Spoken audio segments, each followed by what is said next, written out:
এই মধ্যপ্রাচ্যের দেশগুলোর কথা চিন্তা করেন, যেসব দেশে আমেরিকান ক্যান্টনমেন্ট আছে। আপনি মনে করেন যে কথার কথা আমি বলি যে আপনি কাতারের আমির, এখন আমি হলাম ট্রাম্প। আপনি তো ন্যাচারালি আমার জিজ্ঞেস করবেন যে ট্রাম্প ভাই, আপনার তো যে পরিমাণ ভাড়া দিই প্রতি মাসে আমি আপনার এই অস্ত্রপাতি ক্যান্টনমেন্টের জন্য, আপনি তো নিজেরই বাঁচাইতে পারতেছেন না, আপনি আমার দেশ কি বাঁচাবেন? তো আমি কি এখন একটু পুতিনের সাথে কথা বলবো? আমি কি একটু দেখবো যে পুতিনের কাদিরভ ফ্রি আছে কিনা, একটু আসবে কিনা আমার সেভ করার জন্য? ওই যে রমজান কাদিরভের কথা আচ্ছা, হয়তো এই আপনি এই জিজ্ঞেস এই করবেন। ব্যাপারটা একটু বলেন তো, যদি আমি ভুলে যাওয়ার আগে আমি জিজ্ঞেস করব। মানে এই চেচেন যোদ্ধা রমজান কাদিরভ, সে বলতেছে সে ইরানের পক্ষে আমেরিকার বিরুদ্ধে ধর্মযুদ্ধে নামবে। এটা তো খুবই কঠিন ব্যাপার, ধর্মযুদ্ধ। এদের শক্তি কিরকম আসলে এই চেচেন যোদ্ধাদের? আচ্ছা, এই জায়গায় এখন মিশন ভাই আপনি আমরা বলেন যে প্রকারান্তে এখন কি ধর্মযুদ্ধই চলতেছে না?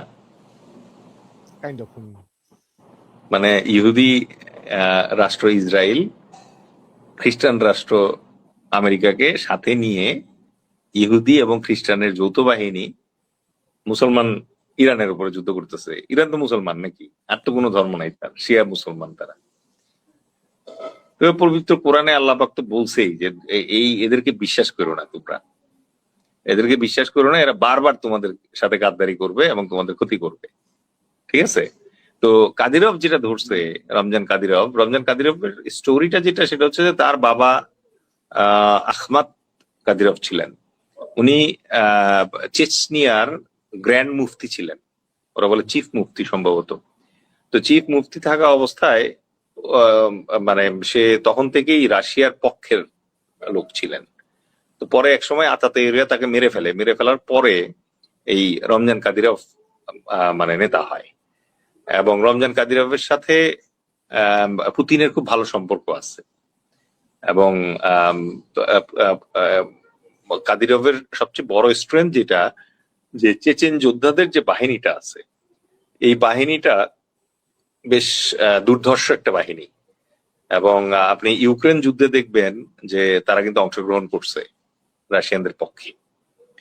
তো এই গত রমজান মাসে যখন আমেরিকা ইরানকে আক্রমণ করলো, তখন কিন্তু একবার কাদিরভ বলছে যে এই পবিত্র মাসে আহ ইহুদি এবং খ্রিস্টান বাহিনী মিলে যে একটা মুসলিম রাষ্ট্রের উপরে অ্যাটাক করতেছে, এটা সে সহজভাবে নেয় নাই। এখন সে আবার মানে একটা হুঙ্কার দিছে যে যদি আম, মানে ল্যান্ড ফোর্সেস আসে এবং স্থলপথে আক্রমণ শুরু হয় ইরানের বিরুদ্ধে, তখন কাদিরভ তার বাহিনী নিয়ে ইরানের পাশে লড়বে, এরকম একটা কথা শোনা যাচ্ছে। যদিও এটা আমি মানে টোটাল ফ্যাক্ট চেক করতে পারি নাই এখনো। মানে আসলে কোন জায়গা থেকে আসছে, এটা কোন সোর্স থেকে আসছে।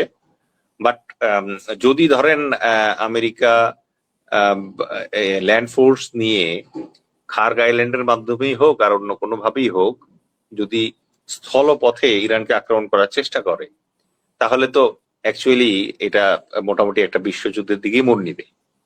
এখানে এবং হুতিদের অবস্থানটা কি হতে পারে? হুতি আজকেও শুনলাম তারা নাকি হামলা চালিয়েছে দক্ষিণ ইসরায়েলে। হুতিরা তো হচ্ছে ধরেন মানে সৌদি আরবের পাশে থাকে এবং ওখান থেকে তারা ওই ইসরায়েলের উপরে বিভিন্ন ধরনের ক্ষেপণাস্ত্র হামলা চালায়। কারণ ইয়ামেন থেকে কিন্তু সরাসরি ইসরায়েলে স্থলপথে যাওয়ার গিয়ে মনে করেন যে যুদ্ধ করবো, ওই যুদ্ধ তো আর ওরা করছে না, হুতিরা করছে প্রক্সি যুদ্ধ যেটা। সো এই প্রক্সি যুদ্ধের কারণে এখন হুতিরা যখন ইসরায়েলের বিরুদ্ধে ধরেন ইয়ে করতে থাকে, যুদ্ধ করতে থাকে এরকম, তখন দেখবেন যে সৌদি আরব চুপ করে থাকে। কারণ ইসরায়েলের বিরুদ্ধে যুদ্ধ না করলে হুতিরা সাধারণত সৌদি আরবের বিরুদ্ধে যুদ্ধ করে। ঠিক আছে? এখানে আসলে সবার ইন্টারেস্টের ব্যাপারটা খুব জটিল ভাবে এখানে প্যাচ লাগানো। তো কাদিরভের যে প্রসঙ্গটাতে বলতেছিলাম যে এইটা এটা একটা সম্ভাবনা আছে। সম্ভাবনা কিভাবে? যদি ধরেন যে আক্রমণটা স্থলপথে শুরু হয়, তখন কিন্তু আপনি দেখবেন যে এই ধরনের মানে উপবাহিনী যেগুলো, এগুলো তো ধরেন কাদিরভের যে চেচেন বাহিনী আছে, এটা হচ্ছে Russian reserve force, Russian main army না। তো রাশিয়ার কিন্তু আরেকটা মানে ফোর্স আছে যেটা মার্সেনারি আর্মি, যেটাকে বলে ওয়াগনার। যেমন ধরেন আমেরিকার আছে ব্ল্যাক ওয়াটার্স, তারপর টার্কির আছে ওটা কি যেন নাম ভুলে গেলাম। তো এদের কিন্তু আবার এই যে রিটায়ার্ড যে ওয়াগনার একটা বস, ওয়াগনারের প্রধান ছিল না, যাকে পুতিন মাইরা ফেলাইছিল ওই যে বিমান ক্রাশ কইরা। হ্যাঁ, যাই হোক, প্লিজ। তো এই জাতীয় বাহিনীগুলা হয় কি, যখন ধরেন সরাসরি রাশিয়ান ফোর্স পাঠানো সম্ভব না, তখন আগে এদেরকে পাঠায়।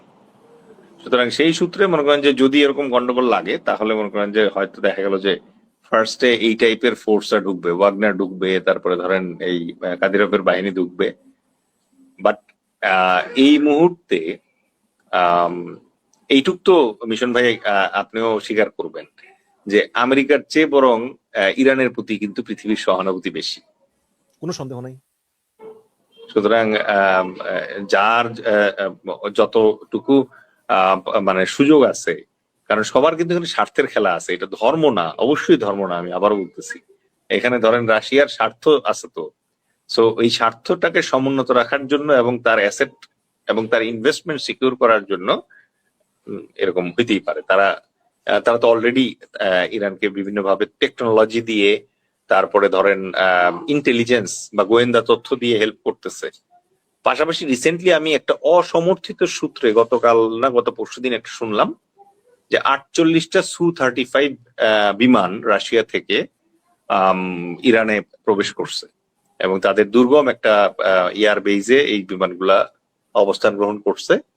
এগুলো নাকি খুব বিপজ্জনক টেকনোলজি সম্পন্ন বিমান, যেটা রাডারকে বিভ্রান্ত করতে পারে। তো ঘটনা যদি তাই হয়, তাহলে আমাদের আরেকটা জিনিস মাথায় রাখতে হবে যে তার মানে কি আকাশ পথ দখল করার জন্য ইরান আস্তে আস্তে শক্তি সঞ্চয় করা শুরু করলো কিনা।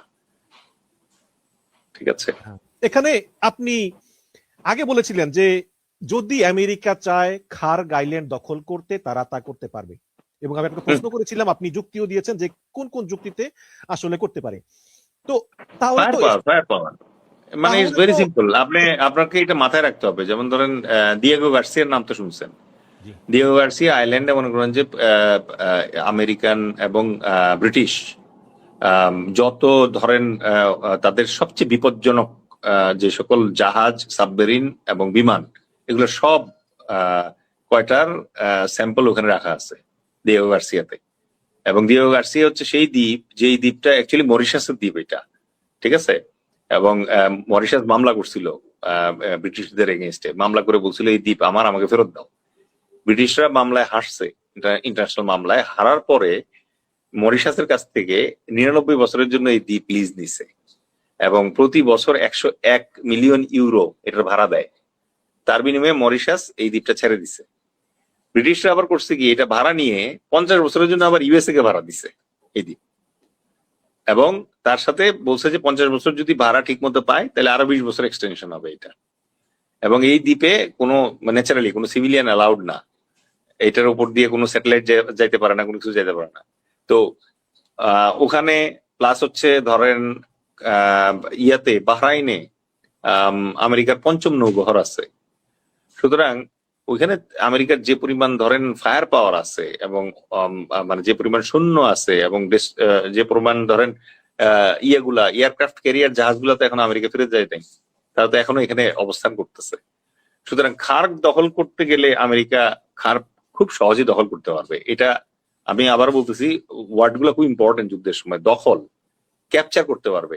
কিন্তু মিশন ভাই, যেটা খুব ডিফিকাল্ট হবে সেটা হচ্ছে খার্গ ধরে রাখতে পারবে না। যেমন আপনি ধরেন যে খার্গ দ্বীপটা দখল করলেন, দখল করার পরে 1 সপ্তাহ পর যখন মনে করেন যে মিসাইল মারতে থাকবে ইয়ে থেকে, ইরান থেকে, তখন আবার এই দ্বীপ আপনার ছেড়ে দেওয়া লাগবে। ঠিক আছে,